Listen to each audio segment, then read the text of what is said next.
Jiribam railway station সংলগ্ন একটি পরিত্যক্ত এফসিআই কোয়ার্টারে অগ্নিকাণ্ডের ঘটনা ঘটেছে।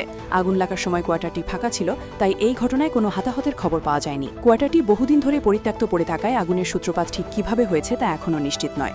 ঘটনাস্থলে ফায়ার ব্রিগেডই পৌঁছে আগুন নিয়ন্ত্রণে আনে। প্রাথমিকভাবে ধারণা করা হচ্ছে বৈদ্যুতিক শর্ট সার্কিট বা অন্য কোনো প্রযুক্তিগত ত্রুটির কারণেই আগুন লেগে থাকতে পারে। তবে ক্ষতিগ্রস্ত এলাকার বৈদ্যুতিক সংযোগ বিচ্ছিন্ন ছিল কিনা বা আশপাশে কোনো জ্বলন্ত পদার্থ ছিল কিনা তা নিয়েও তদন্ত চলছে। প্রশাসন ঘটনার তদন্ত শুরু করেছে এবং ক্ষয়ক্ষতির পরিমাণ নিরূপণ করা হচ্ছে।